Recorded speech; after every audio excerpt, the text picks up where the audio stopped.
Alright, so we got a big build planned for pretty soon, but the problem is it needs a lot of this sulfur. So instead of going to a bunch of different sulfur caves, we're going to make a sulfur spike farm.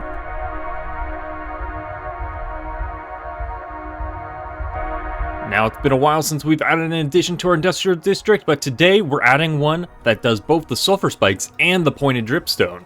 But before we even make a factory, we gotta make space for one. So let's clear out this area and flatten out the grass so we have an area we can actually start working with. I think we're gonna go down here. We're gonna clear out a lot of these trees. Thankfully, we have our beacon right beside us, so we have that haste too. So let's clear out some trees and flatten out all this grassland, and then we can get it on to planning the whole build.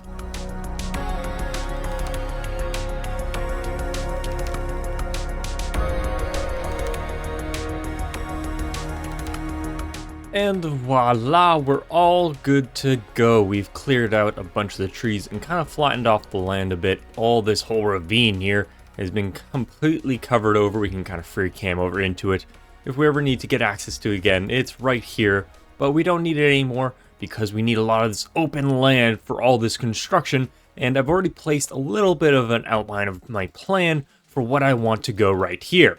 Now out front here, we've gathered a little bit of resources. I've gone down and I've set up a new deep slate mine right down all the way down there because I wanted to remove this, and I heard that you could have beacons really far down below and the potion effect, or I guess the beacon effect, reaches much higher, so it can be kind of out of the way. This doesn't need to be here anymore, and I can maybe hide this beacon beam a little bit. But we got most of the resources. Here's just some stuff we've gathered from destroying all those trees, obviously, because we did it all by axe and not by fire this time.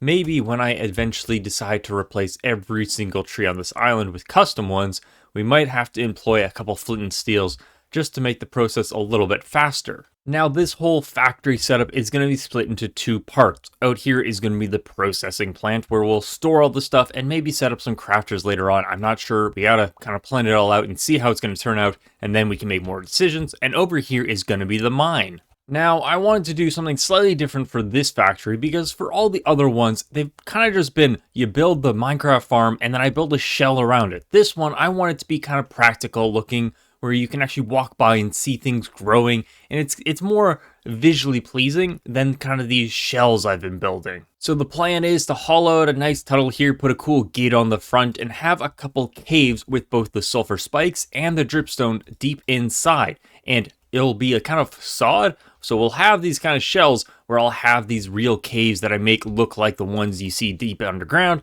but we're also going to have a bunch of farms kind of hidden in the walls, and then we're going to have a cool minecart track that comes and collects everything, drags it back over, and deposits it in our storage. So like always, I like making lists, so here we are. We got our storage room, which I'm thinking is going to be out front over there. Then over here is going to be maybe a crafting room, if I can figure out a practical way of doing that. If not, just keeping everything in the storage room and then manually crafting, that might be the option.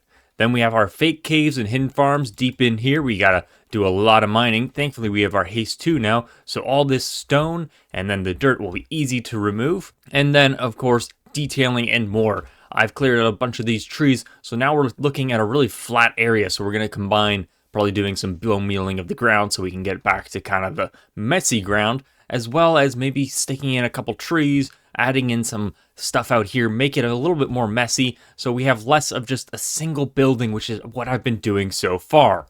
So first up, let's get this tunnel dug out, and then let's get all these kind of farms together, and then after that we can worry about building this whole factory out here, and then maybe we can end off with doing some decor. So let's get to digging this tunnel, and maybe we can get some farms in, look at the redstone all behind all I've designed, and we can get those fake facades in front. Let's get to it.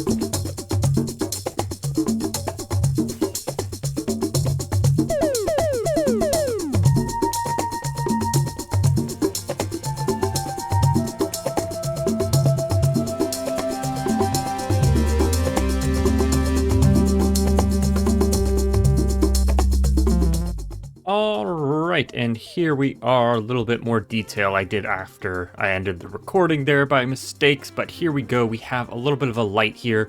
Inside is hidden a little bit of a nighttime detector, so at night this goes on to let you know that, I don't know, I just felt like it'd be kind of cool to light it up during night. It doesn't really have a practical use, I guess, because this works 24/7. It doesn't run just during the night, But if we come down this cool tunnel, the lighting is a little off. I probably want to maybe do a little bit more detail, but it's kind of cool to have it in a tunnel like this. And then we have our cave. So this is what I was talking about, having a front facade. This is like kind of useless, but it has just the kind of effect of looking like a sulfur cave. This is where they technically mine it. I got a potent sulfur in there. I'm gonna go grab some cubes, actually. That might be a good idea. Have a couple cubes hidden in here, and then the same over here for the dripstone. This one looks just like a regular cave because that's what dripstone caves look like. They're just regular caves with a bit of dripstone put everywhere around, and then I got a nice light in there. I used a little less of the what's it called, the glow lichen, just because it looks a little weird, especially in the shaders that I use. It makes it very vibrant, so I might remove a couple more of those since this is going to stop it from spawning anything. Next, you probably noticed all of these rails, so this is what's going to be bringing the minecarts in and out. Now, the two on the outside are going to be passenger ones, so to kind of make it feel a little bit more realistic, we got one that's going to be coming in on this side. It's going to go all the way around and then back. I kind of speed timed it so that you kind of slowly go across to kind of get a view of each of those. Not really practical, just kind of there for the fun of it. And then the center one is where the items are going to be coming back and forth. So we have it going down here. It's going to come across here under some of these hoppers here. So the minecart will just go by. Since these don't produce it very fast, I don't need to stop the minecart anywhere. Then it speeds it back this way, up here, and then down to this one where the dripstone one is. Very similar. Since it doesn't produce like them super fast, maybe in the future if I have tons of the farms, maybe I need to have one of those loading minecart things. Then it's going to be a lot more complicated of sending it through the two different tracks. Maybe we have multiple rails. We'll figure that out when we get to it. But inside these doors is the actual farm. So they got the fake farm out here and then the real farm hidden in the back. So this is something I designed really quickly. Let's just take this down. And you can see I made a quick short about this a little while ago. So it's just a way of easily farming these just because they take so long. It's apparently like 5 in-game days, so it's once an hour for them to grow. So I'm going to need a huge row of these, maybe multiple row of them. Basically, how it works is they grow from the sulfur.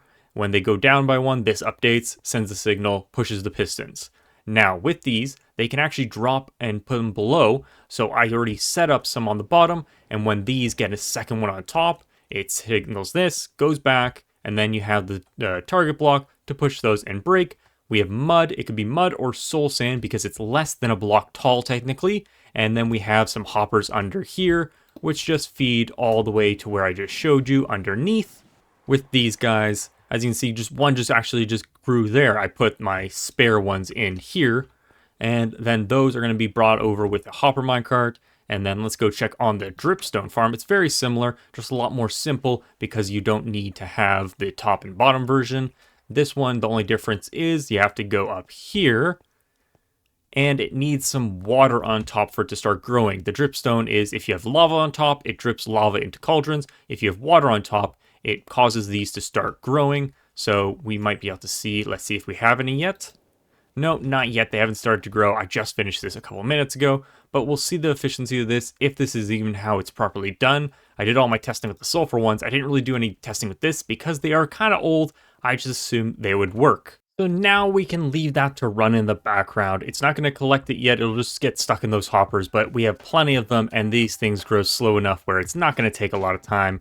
It's more of just, whilst I'm in here, if I'm ever AFKing anything else, this will be starting to gather things, and we can start getting all that sulfur because I have a project that needs a lot of sulfur, and rather than having to go, like I said earlier, and empty out like several different caves, this will just casually just get them every so often, and we can just reduce the amount of mining we have to do.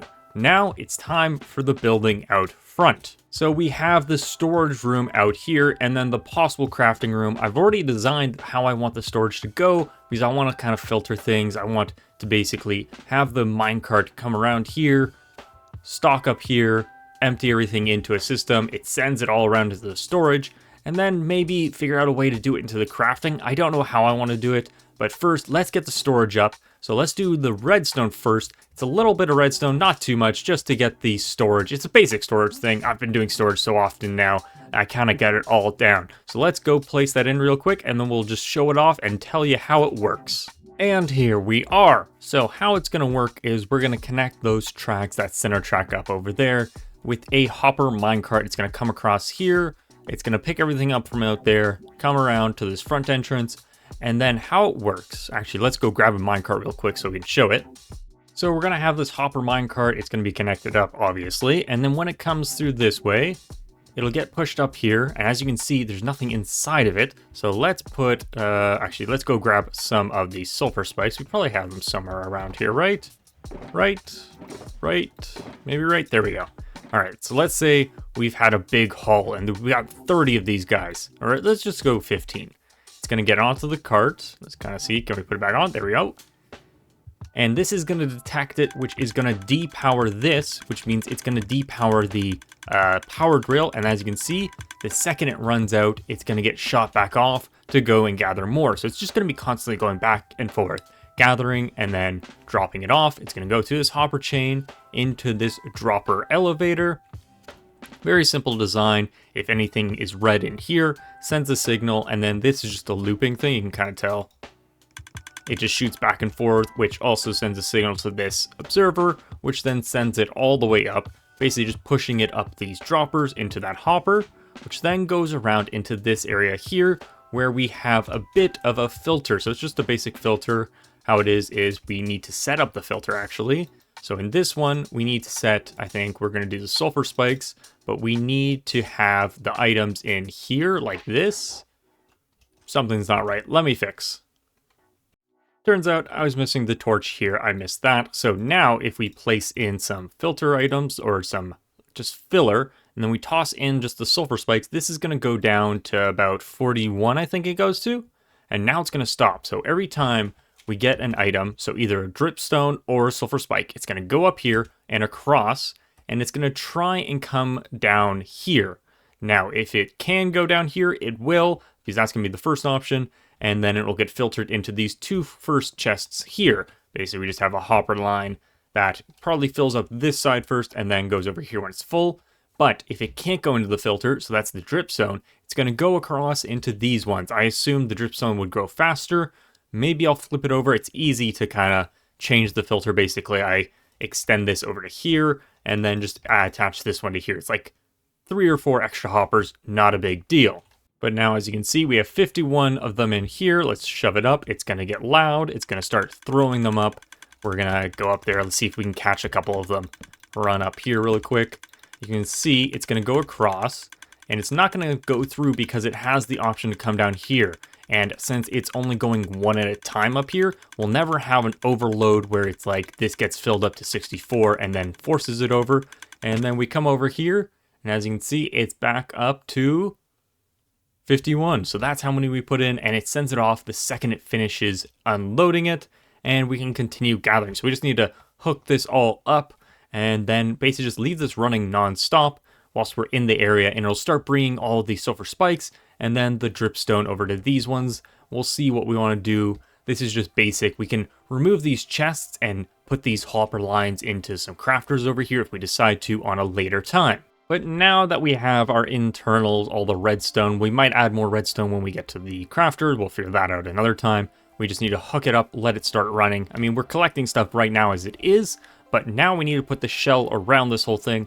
This one's a bit more decorative, plus we have to get this open area feeling a little less kind of flat lands. We want to add a little bit more, probably not terrain. We'll probably add in a couple trees, maybe a couple builds. We'll see how it goes, but we need this shell for this factory. So we have the practical in there, and then this is kind of just a storage room for now. Obviously, it's not going to fill up super quickly because these things take forever to grow. They're probably one of the slowest resources you can gather, maybe just ahead of mushrooms in like an automatic mushroom farm, because those also take forever to do. So let's build up this factory, and then afterwards we can worry about doing the detailing. So let's go and quickly put a shell on this build.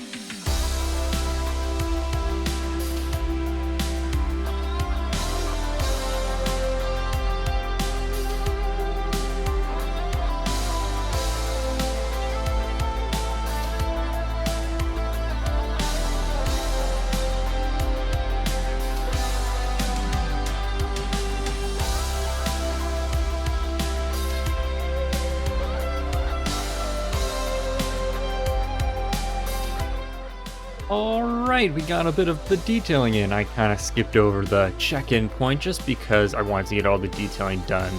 A little bit of a non-verbal, just sit and build for a little bit. Felt good to get some building done, and we got quite a bit. So, the whole build is done and complete. We have all of these kind of barrels and packs and just lots of random stuff just lying on the ground just to fill in the space, make it feel a little bit more used and alive in this area. We got this cool water tower. We got some water in there. It's hard to see with the shaders, but it's kind of cool. And it was a way to hide the beacon beam. I've turned it black, so it's not as noticeable. I don't know if that's the right color choice.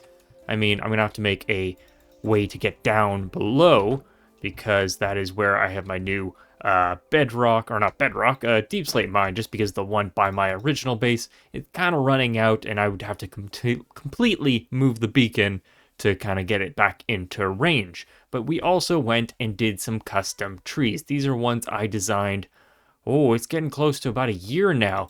I built these for an old series book to block where I was building a fantasy world, so I grabbed them and just pasted in a couple of them, built them up there. They're looking pretty good, and I like how they turned out. They kind of framed the area, because if we come to the back area of the build, I didn't do too much detailing on the back because I just didn't know what to do, so I thought, just hide it with a tree.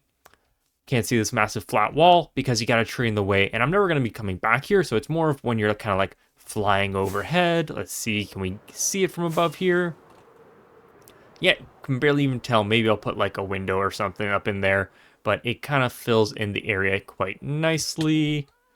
And we also have this cool crane that I basically took from, can't really see it from here, but there's a crane right there. You can kind of see the grindstone. I just changed the block palette so it's a deep slate copper one instead to fit the area, and everything fits pretty nicely because I am going to remove every single default vanilla tree and replace them with either these ones or slightly altered ones. We'll see how much detail we want to go into. They're kind of a pain. I now know better. Basically, I'll go in with just the wood at first and then do the leaves after, so I don't have any leaves in my inventory. Just speeds things up. We've got our kind of animated little chimneys shooting up the sulfur explosions every so often, kind of gives it a bit of life to the whole thing. It'd be nice if I could modify how often it shoots. I guess I could use lava and force it on a time scale, but for now it's just the magma doing that. But here's the interior. Our storage is going good. We've actually gained about 10 or so, and about another 10 or so from the pointed dripstone. It was producing them. I just had hooked up the hoppers wrong, so they were just kind of sitting there. I mean, up here, we got nothing still, but it's good for room for improvement if I decide to do the whole, whatchamacallit, crafting thing. For now, we're just going to set it to storage because it's going to take forever. Because, I mean, that makes 4. So we have 17 blocks of regular sulfur. Actually, yeah, and then we have 9 blocks of the dripstone. So it's a very slow farm. We're gonna have to expand it. Right now it's at the very minimum. We'll probably just do that every so often in between episodes. I'll add another row in. Just getting this. Ooh, let's check. Can we see? Yeah, no, it didn't grab anything this time. So it doesn't grab something every single time. It's just when they produce some, then we get some more. And like I said earlier, we need to add in a little bit of life to this area. So I went and grabbed Squishy, my little sulfur cube from the last episode where we gathered them all and showed that off. And we're gonna make 2 squishies. So now we have 2, both are named, so they shouldn't despawn. I can probably kill at least 1 more and then we'll have 3 in here, but they'll grow up slowly, and now we have a bit more animation into this cave here. And one last thing, over here in my block factory, you might notice the door is closed, and that's because we built a new door, and it's on both sides so that no mobs can get in, hopefully. It is kind of the problem if they accidentally wander on this, but eventually this whole area will be lit up properly so no mobs will spawn. But it's open, close, lock it up, nice and handy. I might switch out the internal one for maybe like a button or something. This is just much easier to kind of walk through. And I didn't put it against the wall so that they didn't accidentally kind of wander in, maybe pathfind. This is far enough away, maybe it'll save us. But now we don't have to worry about getting killed if we're ever AFKing in there. We can do some more AFKing because I've been avoiding it because it is a little dangerous in hardcore. But that's where we're going to end today's episode. A brand new factory for our industrial district. We've started on the trees, which I prefer to the regular ones. They're all just very simple. Let's kind of Fulbright it up. These ones are a lot more piney, a little bit more creativity into them, and I did all the bone mealing. Maybe you have to do a little bit more because you're kind of seeing the patches, but it really makes the ground look less flat. It adds a lot more depth to it just by doing that. We've got our light on from our little bell tower here. Not sure the purpose of it, but it's a kind of fun thing just to add a little bit more detail, practicing with different styles. But that's where we're going to leave today's episode. If you enjoyed, please leave a like and subscribe for more episodes coming soon. Until next time.